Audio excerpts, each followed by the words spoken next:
Este sermón de hoy, esta charla, esta práctica de hoy, tiene que ver con el discurso que Moisés dio al pueblo de Israel estando allí ya en el borderline, en el borde, para entrar a la tierra prometida. Este solemne encargo que Dios puso en Moisés para compartir con los hijos de Israel allí, mis hermanos. Dios deseaba recordarles, recordarles algunas cosas antes de que llegaran a la tierra prometida y empezasen a disfrutar. Claro, después de conquistarla, ¿no? Había que conquistarla primero y toda esa parte. Pero antes de que empezasen a disfrutar de esa tierra que fluye leche y miel, Dios deseaba recordarles algunas cosas al pueblo allí. ¿Por qué, hermano?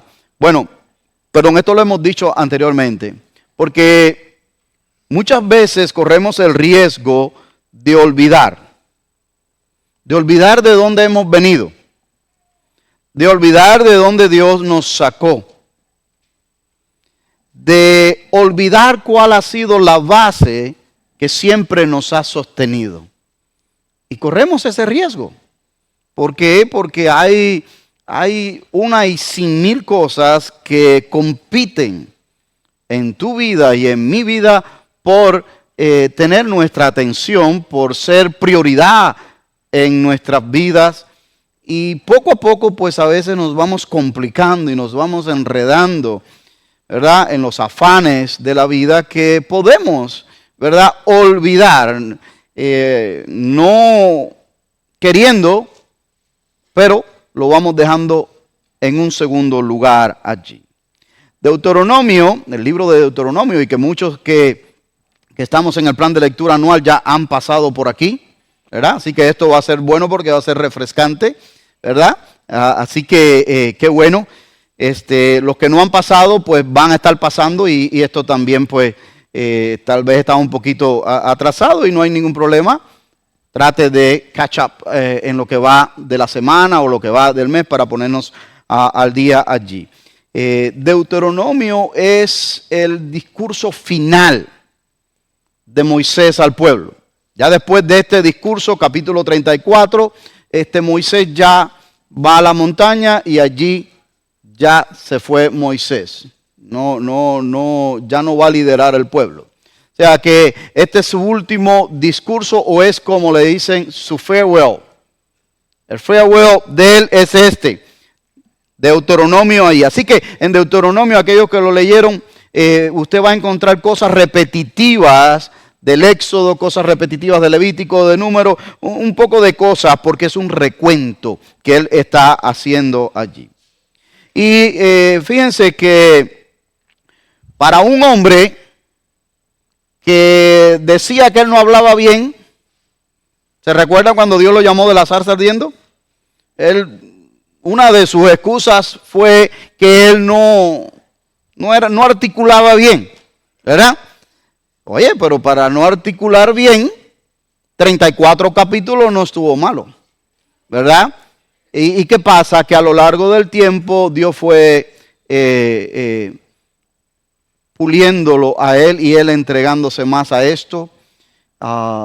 Dice la palabra de Dios. Bueno, Moisés tenía como 120 años ya aquí, en este discurso. Y aún así la palabra de Dios dice que Moisés nunca perdió su vigor ni el brillo de sus ojos. O sea que cuando Moisés trajo este mensaje al pueblo de Israel, estaba vigoroso, con sus ojos brillantes, hablándole el encargo de parte de Dios a ellos, hablándole claro, hablándole fuerte y con buena memoria sobre todas las cosas, haciéndole recordar todas aquellas cosas que Dios había hecho con ellos. En Deuteronomio 28 encontramos otra parte acerca de consecuencias de obediencia, consecuencias de desobediencias. Y Deuteronomio son 3 discursos que usted lo puede allí hacer un outline allí. El primer discurso está del 1 al 3. Hoy vamos a hablar nosotros del 4, que se encuentra en el segundo discurso. Pero del 1 al 3 es su primer discurso y es un recordatorio acerca de las cosas pasadas. lo que había pasado, de los espías, del mal reporte que habían dado y todo ese tipo de cosas que él le va a recordar allí a ellos. En los versículos, en los capítulos del 4, que vamos a estar nosotros hoy, en el capítulo 4 hasta el capítulo 28, es el segundo discurso y tiene que ver más que nada con las cosas del presente, lo que Dios quería que ellos recordaran, mandamientos, regulaciones, estipulaciones del presente para que no se olvidaran de esto y lo pusieran por obra. Capítulo 29 al 34 es más que nada tiene que ver con el futuro de ellos allí y es también es la renovación del pacto, es la muerte de Moisés y también antes de la muerte la bendición de Moisés a las 12 tribus. O sea, eso está en la parte final ya allí. Tenemos que recordar que el pueblo en este entonces ya habían pasado 38, 39 años, estaban cerca de los 40 años, ¿verdad? Ya estaban en el borde, ellos estaban en un sitio al otro lado del Jordán que se llama Moab. Y allí estaban en el otro lado del Jordán mirando hacia la tierra prometida, pero todavía no entraban, no pasaban el Jordán. Quien pasa el Jordán es el sucesor de Moisés, Josué, ¿verdad? Y allí estaban en este momento ellos. Y esto era importante hacerlo, era importante recordar esto. Es como cuando los hijos se van para college y van fuera. O alguien va a viajar y va afuera. Y usted se sienta y habla con ellos, recuérdate de esto, de lo otro, de aquello, y le da una lista de un recordatorio de ciertas cosas que usted considera importante. Esto es lo que Dios hace con este pueblo antes de que entren a conquistar Canaán allí. ¿Y por qué esto es importante, hermano? Bueno, según Jorge Agustín Nicolás Ruiz, un escritor y filósofo español, dice, y la mayoría de las personas le atribuye esta frase a él. Tal vez se dijo en el pasado, un pasado muy, muy lejano, pero de lo que se puede recopilar en el presente, se le atribuyen a él, a Jorge Agustín, es que quien no recuerda su historia está propenso a repetirla. Está propenso a repetirla de manera personal y está propenso a repetirla como pueblo, como nación también allí. Yo creo que, hermano, esa es una gran verdad allí. Esta generación que a Moisés le estaba hablando ahora en este lado del Jordán, era una generación joven. ¿Por qué? Porque sus padres, ¿dónde habían perecido? En el desierto, ¿cierto? Por estar constantemente haciéndole reclamos a Dios. Dios dijo, ninguno de ustedes va a entrar. No van a entrar, exceptuando ¿quién?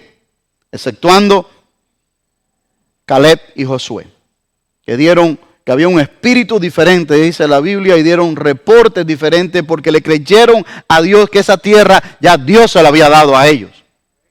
Y ustedes no la van a ver. Entonces se está levantando esta generación nueva allí, mis hermanos. Y con el pasar del tiempo y una generación nueva, se corre el riesgo de que no estén muy claros de lo que pasó en Egipto. Que no estén muy claros por qué pasaron las cosas que pasaron en el desierto y por qué Dios los hizo vagar en ese desierto ahora en ese momento allí por casi 40 años, mis hermanos.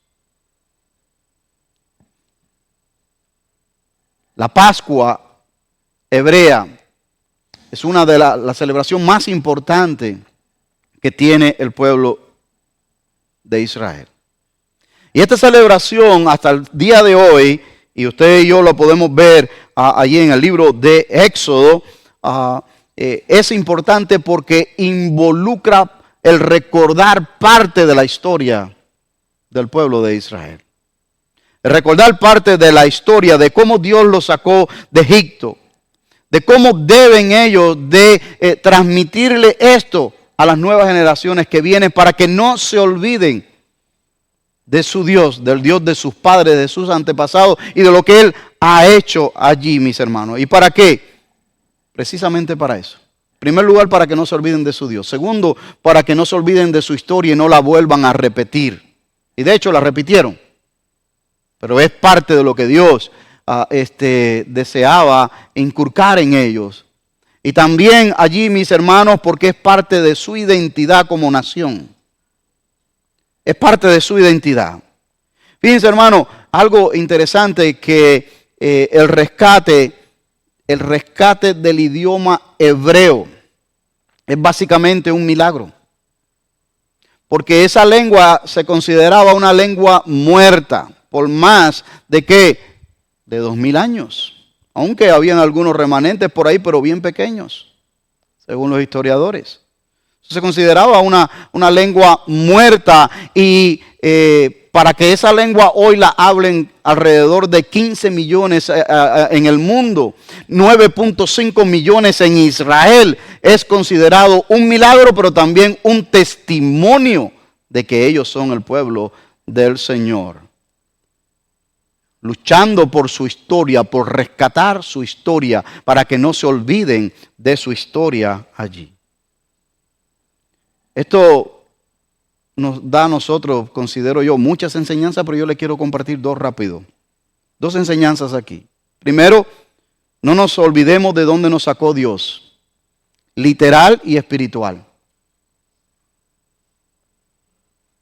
A todos nos ha sacado de diferentes lugares. ¿De dónde te sacó Dios? Literal y espiritual. Segundo, tenemos la responsabilidad de pasarle esa información a la próxima generación. A nuestros hijos, a nuestros nietos, si Dios nos presta vida. Aquellos que están alrededor de nosotros. Tenemos esa responsabilidad, mis hermanos. ¿Por qué esto es tan importante? Bueno, mis hermanos, aunque nosotros pensemos que ellos no nos escuchan, aunque pensemos que digan que nosotros somos anticuados, déjame decirles que a pesar de que aunque ellos estén haciendo diferentes actividades o no te estén mirando, o usted cree que no te están escuchando, ellos están escuchando. Ellos están escuchando, mis hermanos. Y en algún momento de su vida, esto les puede servir para animarles, para motivarles, para recordar que el Dios de sus padres y por fe, el Dios de ellos ahora, si no es que ya son cristianos, ¿verdad?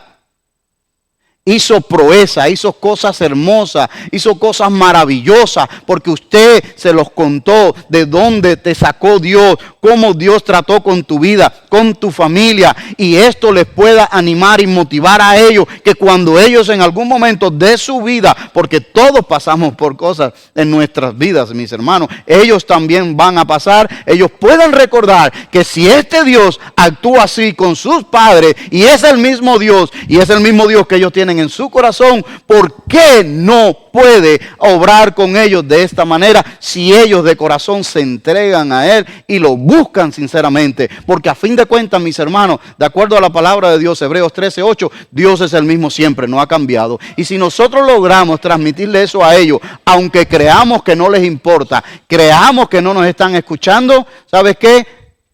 Puede surgir efecto en sus vidas. Puede. Porque cuando más lo necesiten, van a echar mano de ello. Cuando no tengan a qué otra cosa echar mano. Cuando los amigos, las amigas abandonen. Cuando no haya nadie a quien echarle mano, se van a acordar del Dios de sus padres. Y las promesas de Dios son fieles y verdaderas. Y entonces, esto quizás pueda tener ese efecto transformador en la vida. Así que, don't give up. No nos demos por vencidos. Pasemos esa antorcha a la próxima generación.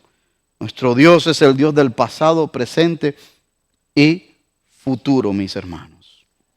Y sabe, tal vez sea un buen ejercicio para nosotros hoy mirar hacia atrás y revisar dónde Dios nos encontró. ¿Qué hizo en nuestra vida? ¿Y cómo nos trajo hasta aquí hoy? ¿Cómo nos trajo hasta aquí hoy? Literal y espiritual, las dos áreas.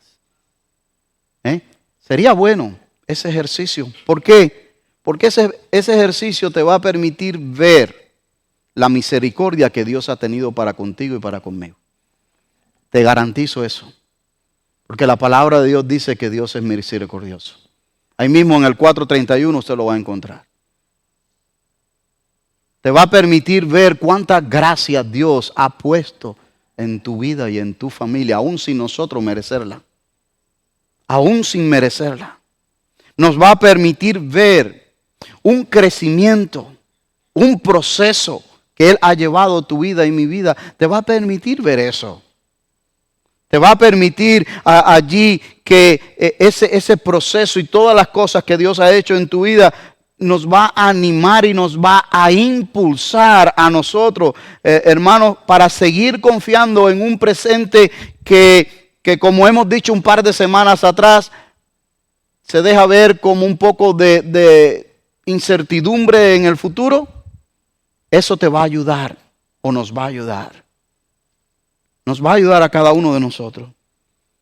Pero sobre todas las cosas, nos va allí a llenar de anticipación para el glorioso futuro que Dios tiene aguardado para nosotros. El revisar esto nos va a ayudar a todos. Y esto es lo que Moisés está tratando de hacer con el pueblo. Revisar el pasado para animarlos en el presente, para exhortarlos a que se mantengan firmes, perseverantes en el presente, recordando lo que Dios hizo de ambas cosas y que eso sea un motivador para lo que os espera en el futuro, mis hermanos. Por eso dice el versículo 1 allí de Deuteronomio 4:1, dice allí: ahora pues, oh Israel, oye los estatutos y decretos que yo os enseño, para que los ejecutáis. O sea, no es para que los leas nada más. No es solamente para que los memorices. Es para que los ejecutáis y viváis y entréis y poseáis la tierra que Jehová, el Dios de vuestros padres, os da. El recordatorio de parte de Dios es un excelente motivador para alcanzar más. Para alcanzar más. Con esto quiero dejarles saber este segundo punto que quiero compartir con usted. La palabra de Dios será un ancla inconmovible, será el ancla inconmovible más segura que nosotros podamos encontrar, mis hermanos. Cuando todo parezca moverse, cuando todo parezca allí que no hay nada estable, firme, seguro, cuando todo es relativo, cuando no hay absoluto fuera de ella, la palabra de Dios es el ancla inconmovible más segura que usted y yo vamos a encontrar para nuestra vida y también para nuestros hijos. Yes. Porque usted y yo hemos tenido la bendición de tal vez haber nacido unos cuantos años atrás, donde las cosas todavía se apreciaban los valores. Pero ¿sabe qué? Lo que están enfrentando nuestros hijos hoy, lo que van a enfrentar los hijos de ellos, si Cristo no viene antes, va a ser mucho más complicado. Va a ser mucho más complicado. Y ellos necesitan tener allí algo, un absoluto. Algo inconmovible, algo en lo cual una referencia que no cambie. Y si usted y yo no le damos esa referencia, ¿a qué van ellos a apelar? Los otros días yo miraba creo que no sé si es serie o es una película, yo no sé porque vi un corto nada más, no vi completamente esto. Acerca de que había habido una catástrofe mundial y bueno, no sé si se llama The Book of Eli o Eli Books o algo así, no sé. ¿Ah? Ajá, ese, ¿verdad? Me parece. Y esto, hermano, entonces Yo ya le digo, no lo vi, yo nada más llegué a esa parte donde estaban pasando, me llamó la atención, me quedé un ratito a ver con lo que pasaba. Y había un hombre que estaba persiguiendo a otro con una muchacha y eso. Y bueno, el punto es este. El punto es este. Lo estuvieron persiguiendo, él no llevaba nada y era porque ellos tenían una Biblia muy antigua, ¿verdad? Y entonces creían que ellos la tenían, aquel otro la quería y movió cielo y tierra, recursos y todo lo que podía mover por tal de encontrar esa Biblia. Esa Biblia. Y resulta ser que aquel hombre pues no tenía nada. Cuando llegó allá donde, un lugar seguro donde iba a ir, esa parte sí vi, él, bueno, ¿trajiste el libro? Sí, sí lo traje. ¿Y dónde está? No, el libro estaba aquí.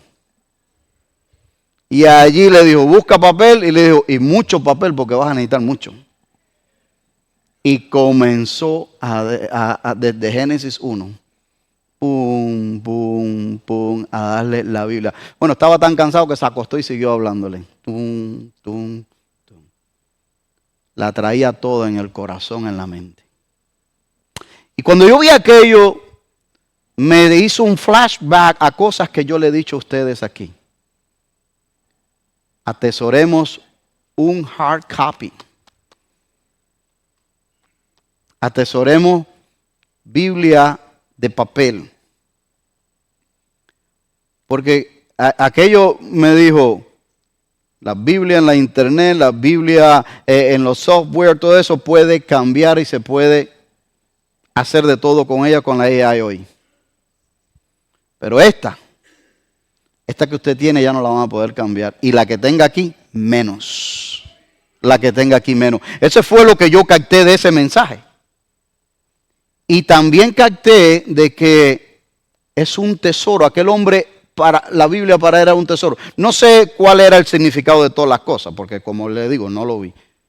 Pero para mí me resultó tan interesante que yo dije, wow, esto está como medio profético aquí. ¿Para qué le estoy haciendo esa historia? Estoy haciendo esa historia porque, hermano, esta es el ancla más segura. Usted y yo tenemos la responsabilidad de pasársela a nuestros hijos, a la próxima generación. Y pasarla no adulterada, no suavizada. Pasarla tal y como está aquí, mis queridos hermanos. Dice el versículo 2.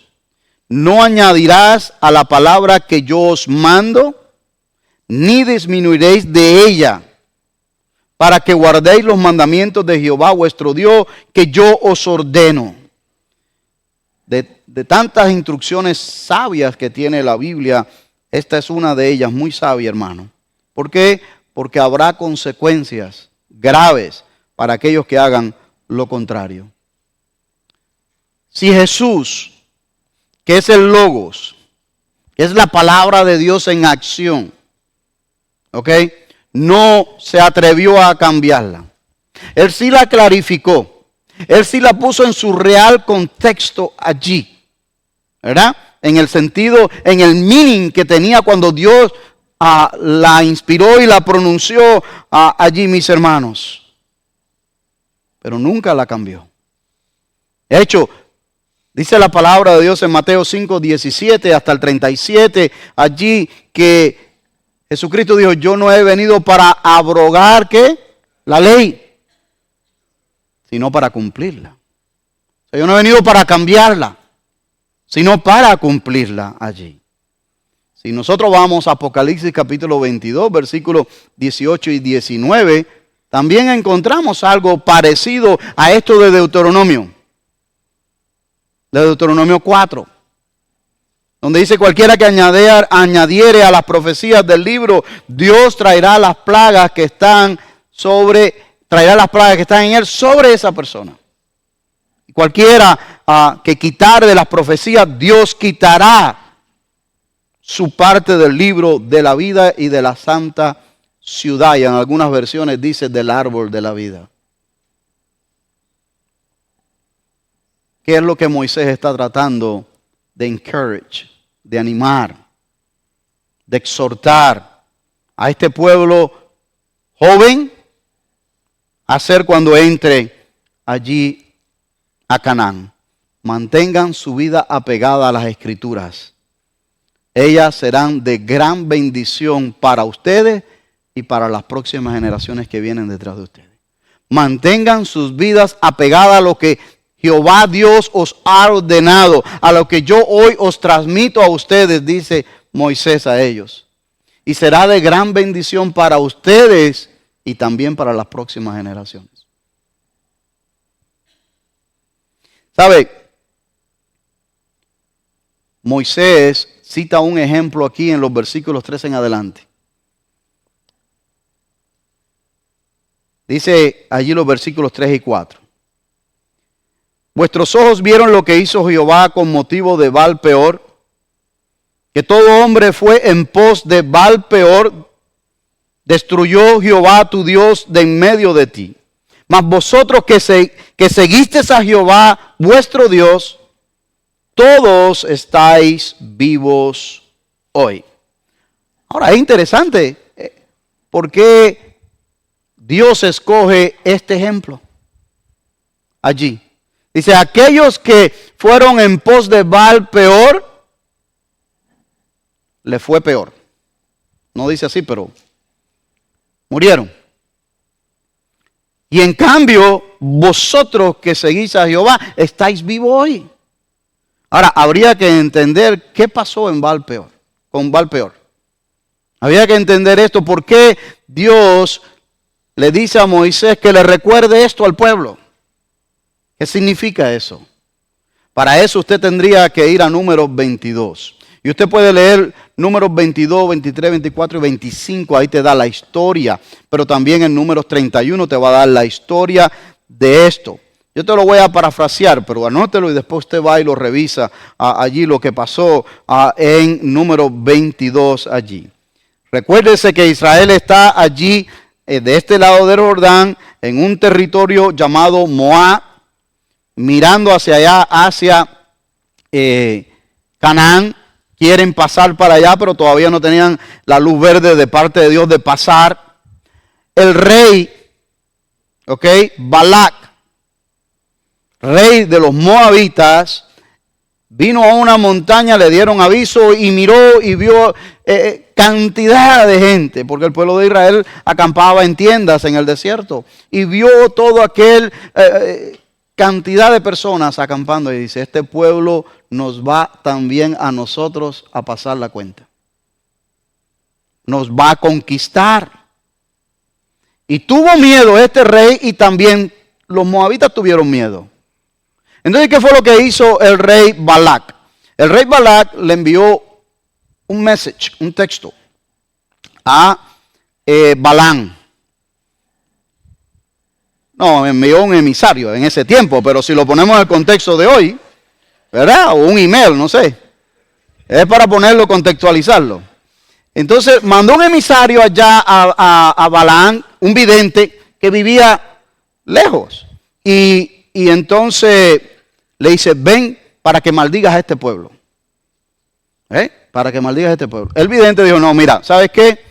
Yo no puedo hacer nada si Dios no me da autorización. Así que lo que Dios diga, eso es lo que yo voy a hacer. Yo no voy a hacer nada. Váyanse para atrás. Se fueron estos mensajeros, regresaron otros mensajeros más de una posición un poco más alta, ¿verdad? Y le dice, mira que el rey te va a colmar de favores, que tú le dices, mira, yo no quiero ni el palacio del rey lleno de oro, ni nada de eso. Si Dios no me dice a mí que yo lo haga, yo no lo voy a hacer.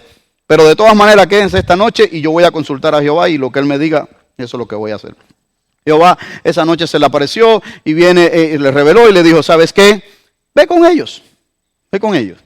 Y él dijo, bueno, ok, yo voy a ir, pero sepan ustedes y díganle al rey que yo voy a hablar lo que Jehová me diga. Y se van y ahí está la historia de la mula de Balán que habla, ¿se recuerdan de esa historia? Bueno, en esos 22 al 25 ahí la va a encontrar ustedes porque el ángel de Jehová se le aparece y no la quería dejar pasar y él no lo veía, etcétera, etcétera. Y sabe que eso tiene tremendas enseñanzas, pero ahora no viene al caso. Él siguió y llegó. Y cuando el rey se entera que viene, va a recibirlo, toda esa parte ya pasa. Y él lo lleva a una montaña. Y Balaam le dice a Balac que le prepare 7 toros para hacer unos sacrificios, unos holocaustos, etcétera. Él lo hace y me dice, mira este pueblo, maldícelo. Dios viene y le dice, no, tú no maldigas a este pueblo porque este pueblo es bendito mío. Está bendecido por mí, o sea, como tú vas, no puedes. Y él no lo hace. Viene otra vez, 3 veces. 3 veces, mis hermanos. Hicieron lo mismo. 3 veces el vidente no pudo maldecir al pueblo de Israel porque Dios le dijo, no va. Este pueblo está bendito mío, o sea, es mío, no lo puedes hacer y punto. Pero aquí es donde se torna esto interesante. Aquí es donde realmente me molesta Balaam. Porque Balaam era un poquito ambicioso, parece también. Y entonces Balaam, al ver que Dios no le dio luz verde para maldecir a Israel, antes de irse, le dijo, ¿sabes qué? Yo no puedo maldecir a este pueblo porque este es un pueblo bendito de Jehová. Pero tú sabes qué tú puedes hacer. Y allí le da un consejo. Allí le da un consejo. Y el consejo es el siguiente. Y le dice, ¿sabes qué? Tú no vas a necesitar que este pueblo tú lo extermines. Dios mismo lo va a exterminar si tú sigues este consejo. Dile a tus sacerdotisas y a las prostitutas que tú tengas aquí en tu reino que vayan y comiencen a acercarse al campamento de ellos y comiencen a tener fiestas cerca de ellos y a invitarlos y que ellos participen. Y allí en estas fiestas, pues entonces practiquen inmoralidad y practiquen adoración, porque esto es algo que no tolera el Dios de Israel. Y tú no vas a tener que mover un dedo, Dios mismo lo va a hacer por ti. Mire, qué malvado corazón es.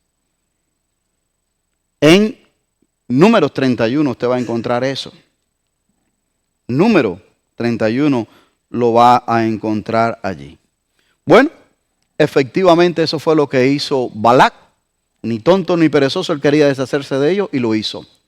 Y sabe, surgió efecto, porque 24,000 israelitas murieron.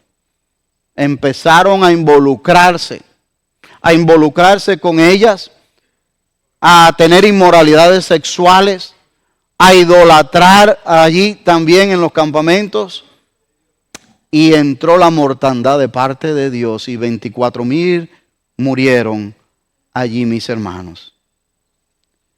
¿Quién era Baal-peor? Baal-peor era el hijo del dios El. El padre, según la mitología cananea, el padre de todos los dioses, quien tuvo con Acera, la diosa del mar. Y sale este hijo en la mitología cananea, Baal-peor allí. Este Baal-peor era adorado por los cananeos, por los sirios, por los moabitas, por los madianitas y otras tribus del Medio Oriente. Era muy conocido, que después se va allí cambiando, se va conociendo por otro nombre. También este Dios era conocido como el Señor de las moscas. Cuando usted busca en la historia, era conocido por el Señor de las moscas. Y tendría que decirle que era conocido por el Señor de las moscas por todos los sacrificios y todas las cosas que le hacían a este Dios, que siempre estaba lleno de mosca, este lugar donde lo adoraban. Usted se imagina lo que allí sucedía en aquel lugar, mis queridos hermanos. Ahora, Dios viene y le dice a Moisés, recuérdale lo que pasó con Baal-peor. ¿Por qué no le recordó otros episodios allá en el Sinaí? o el becerro de oro, que era parte de esta mitología también, de estas creencias. No, le viene a recordar esto. Le viene a recordar esto porque es algo que Dios detesta, mis hermanos. Dios detesta que ignoren su instrucción y se vayan a la idolatría. Y Dios había hablado acerca de la idolatría.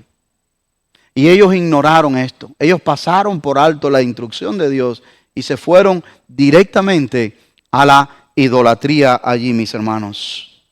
Es muy peligroso desechar la palabra de Dios. Mire, fíjese si es peligroso y si es interesante esto, que tal vez usted vaya a hacer hasta un estudio de esto después, en algún momento en su casa, para que diga, bueno, ¿por qué Dios tuvo que citar esto tanto así?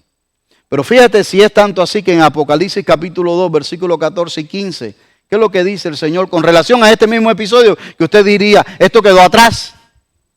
No. La iglesia de Pérgamo. La iglesia de Pérgamo. Mire lo que dice Apocalipsis. Pero tengo unas pocas cosas contra ti. Tenían unas cosas buenas. Él las reconoció. Pero tenía unas pocas cosas contra ti, que tienes ahí a los que retienen la doctrina de quién. Sale Balaam de nuevo en Apocalipsis. Es interesante. La doctrina de Balaam. ¿Cuál fue la doctrina de Balaam que hizo caer a los israelitas entonces? Ya ve. No fue de balde que Dios instruyó a Moisés a decirle, cuidado con la palabra del Señor. Que enseñaba a Balac a poner tropiezo ante los hijos de Israel, a comer de cosas sacrificadas a los ídolos y a cometer fornicación. ¿Cuál es la enseñanza para nosotros aquí? No importa el tiempo que transcurra, si descuidamos la palabra de Dios, corremos el riesgo de irnos deslizando como el barco cuando el ancla no es tomada en cuenta. Cuando el ancla no va a lo profundo y el ancla está bien, las olas, poquito a poquito, se van llevando ese barco y va a dar allá a otro puerto o alta mar. No descuidemos. Y este era el mensaje que Dios tenía para esta generación joven que había crecido en el desierto, que tenía un vago recuerdo de Egipto, de lo que sus padres le contaron, pero no recordaban completamente. No recordaban completamente. Déjame decirle dos aspectos más y con esto voy a correr un poco más. La palabra de Dios nos alcanza donde quiera que estemos. Donde quiera que estemos. Dios sabe que con el pasar de las generaciones se va bajando la guardia en perseverar en Dios y se comienza uno a alejar poco a poco. Mire que Él se los advirtió aquí antes de entrar, ¿verdad? Una vez que entraron, conquistaron las ciudades, conquistaron los pueblos, etcétera, empezaron a fabricar sus casas, a vivir bien, comenzaron a todo funcionar bien, se fueron alejando poco a poco y Dios tuvo que traer a los babilónicos 3 veces y se los llevaron. Y lo que dijo aquí a Moisés en estos versículos del 25 al 31 sucedió. Sucedió, hermano. Y no solamente los babilónicos vinieron y hicieron esto allí, sino también el imperio asirio se los llevó deportados para Siria, los mezcló y allí desaparecieron muchos y llegaron allí a ser lo que conocemos o lo que la Biblia le llama los samaritanos. Pasó. ¿Y por qué pasó, hermano? ¿Por qué pasó, amigo, que estás aquí?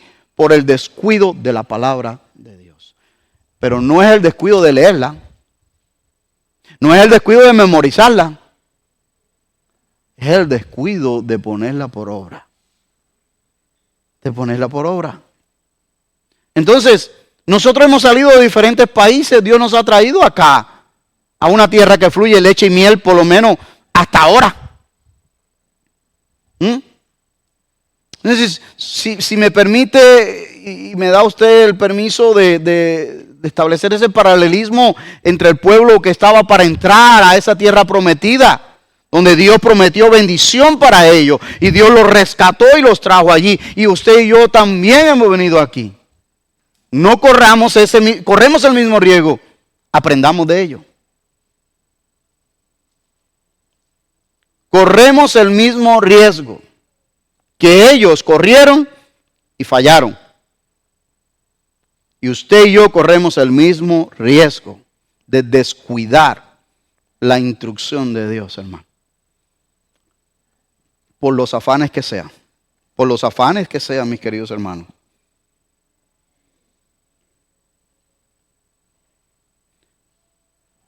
Parece ser, porque también Moisés aquí habla de que, dice, bueno, si te deslizas, si caes, si fallas a Dios, no sigues la instrucción y clamares de todo tu corazón y buscares a Dios, yo iré. Porque yo soy un Dios misericordioso, ahí en el versículo dice, 31. Y yo los volveré a restaurar. Eso pasó con Babilonia, eso pasó también con Asiria, con los sirios. Eso pasó. Y eso también pasa con nosotros si usted se ha ido alejando de Dios poco a poco. Si usted se ha ido alejando poco a poco de Dios, por la razón que sea, a mí no me la tiene que dar, eso es entre usted y Dios. Si se ha ido alejando poco a poco y se ha ido enfriando, clame de lo profundo de su corazón sinceramente a Dios. Porque Dios es grande en perdonar y en restaurar, y misericordioso en darte una nueva oportunidad. Él lo es. Lo vemos en la historia con su pueblo, y si usted y yo hacemos el ejercicio que le dije ahorita, de ver de dónde nos sacó Dios, cómo nos ha traído, dónde estamos hoy, vamos a ver la misericordia de Dios obrando en nuestra vida. Hagámoslo, hermano, hagámoslo. Dice el versículo 24 que nuestro Dios es un Dios celoso. Pero también dice el versículo 31, es misericordioso. Y déjame te digo la última nota. Lo último que quiero compartir con usted es que la prosperidad de nuestros hijos mañana dependerá de nuestras convicciones hoy. La prosperidad de nuestros hijos mañana dependerá de la convicción de nosotros hoy. Si nosotros le pasamos la antorcha encendida, no apagada, encendida, estaremos haciendo el trabajo por lo cual Dios nos tiene. La antorcha encendida no es el banco lleno de dinero, no es propiedades, no. La antorcha encendida es el evangelio, la palabra de Dios. Estaremos bendiciéndolos a ellos. Estaremos bendiciéndolos, mis hermanos. Dice el versículo 39, aprende pues hoy. Hoy, eso es tremendo este versículo, dice, y reflexiona en tu corazón, aquellos que están en discipulado, cambios profundos, esto del corazón, de verdad que viene ahí. Que Jehová es Dios arriba en el cielo y abajo en la tierra y no hay otro. Y sabe, este versículo, muy particularmente para los hebreos y especialmente para los rabinos, está elaborado de parte de Dios en la manera en que ellos lo interpretan de una manera especial. Ellos enseñan un principio especial en este versículo 39. ¿Y cuál es el principio? Según sus enseñanzas, es que Dios debe ser descubierto de nuevo todos los días. Todos los días. No es que usted esté aceptando a Cristo todos los días. No es eso el principio que ellos están diciendo. Es que todos los días debemos nosotros de reflexionar en el corazón acerca de Dios, de sus enseñanzas, de lo que pasó ayer, de quién es Él. Meditarlo allí y buscarlo de todo corazón, mis hermanos. Recordemos que el corazón sigue al tesoro. ¿Sí o no? El corazón sigue al tesoro. Si nosotros hoy, como dice el versículo, ¿verdad? Reflexionamos en nuestro corazón, meditamos, pensamos, lo rumiamos como hace la vaca, ¿verdad? Y lo volvemos, y le vamos a sacar el mejor provecho. Ese es el principio que los rabinos ven en este versículo 39. Y dice el 40 para terminar. Y guarda sus estatutos y sus mandamientos, los cuales yo te mando hoy, para que te vaya bien a ti y a tus hijos después de ti. Fíjense, por eso fue que le dije que la prosperidad de nuestros hijos mañana depende de mi convicción hoy, porque tenemos nosotros esta responsabilidad de pasárselo a ellos allí. Y prolongues tus días sobre la tierra que Jehová, tu Dios, te da para siempre. Si queremos dejar una herencia perdurable a nuestros hijos, hermanos, permanezcamos firmes en nuestras convicciones bíblicas. Firmes en la palabra de Dios. No la negociemos por nada, no la suavicemos por nada. Aunque sea fuerte, recibámosla. Dice allí Hebreos, capítulo 6, versículo 17 al 20, dice, por lo cual, queriendo Dios mismo mostrar abundantemente a los herederos de la promesa la inmutabilidad de su consejo, de su palabra, interpuso juramento, para que por dos cosas inmutables, en las cuales es imposible que Dios mienta, tengamos un fortísimo consuelo, los que hemos acudido para asirnos de la esperanza puesta delante de nosotros. Ahí viene el 19. Dice, la cual tenemos como segura y firme ancla del alma, que penetra hasta dentro del velo. Y ahí dice el ancla donde Jesús entró por nosotros como precursor, hecho sumo sacerdote para siempre, según el orden de Melquisedec. Tenemos esa ancla, su palabra y a Cristo. Tenemos a Cristo, tenemos su palabra, mis hermanos.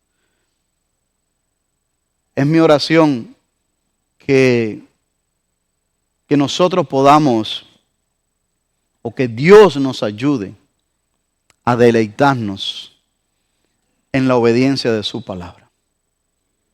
No que sea una obediencia forzada, sino que nos deleitemos, y eso tiene que ser una ayuda sobrenatural, a deleitarnos en la obediencia de su palabra. Termino ahí con esta meditación que dice, el encargo solemne que Dios nos hace hoy por medio de esta escritura es que hagamos de Cristo y su palabra nuestra ancla más segura. Mis hermanos, yo sé que cada generación ha vivido tiempos peligrosos.